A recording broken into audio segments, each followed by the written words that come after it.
বাঁধাকপি আর মসুরির ডাল দিয়ে যে এত দারুণ স্ন্যাক্স হয়, এটা বিকেলেও খেতে পারেন, দুপুরে ভাতের সঙ্গেও যে কোনো টাইমে অসাধারণ লাগে।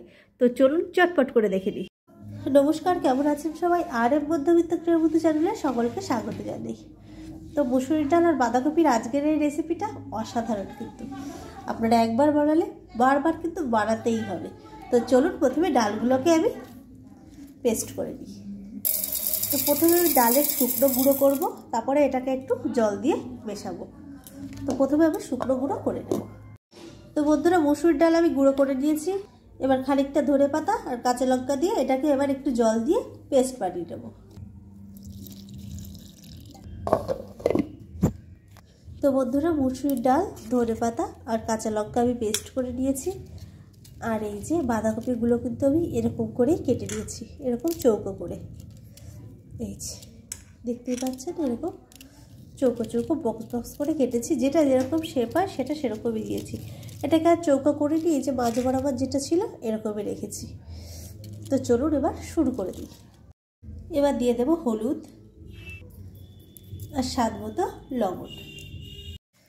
এবার এই যে ব্যাটারটা কিন্তু গায়ে ভালো করে লাগিয়ে দেব। সুন্দর করে লাগিয়ে দিয়েছি। এবার এই যে মসুরির ডাল গুঁড়ো করা অর্ধেক দিয়েছিলাম আর অর্ধেক ছিল, সেটা সুন্দর করে এটাকে কোট করে নেব। ব্যাস, এই যে কোট করে নিয়েছি। এই দেখুন, এবার চলুন ভেজে নিই। ভেজে নেব, সিম আছে, এটাকে ভেজে নেব, তারপরে ফুল ফ্লেমে দেব।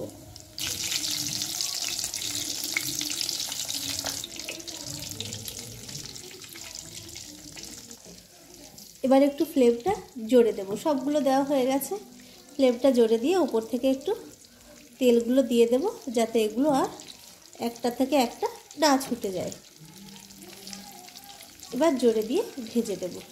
জোরে একেবারেও দিইনি, মিডিয়ামে দিয়ে এগুলোকে সুন্দর কুড়কুড়ে করে নেব। তো এরকম করে ভেজে নেব হালকা হালকা করে, গ্যাসটা একটু সিম রেখে ভেজে নিলেই রেডি। তো চলুন এবার নামিয়ে নিই। তো বন্ধুরা, আমি নামিয়ে ফেলেছি। দেখতে পাচ্ছেন কতটা লোভনীয় হয়েছে। অসম্ভব সুন্দর টেস্ট হয়। বানাতে একটু কষ্ট হয়, একটু ধৈর্য ধরে বানাতে হবে, তাহলেই এরকম পারফেক্ট হয়ে যাবে। তো চলুন আজকের মতো এটুকুই। আবার একটা নতুন রেসিপি নিয়ে আপনাদের সামনে চলে আসবো। টাটা।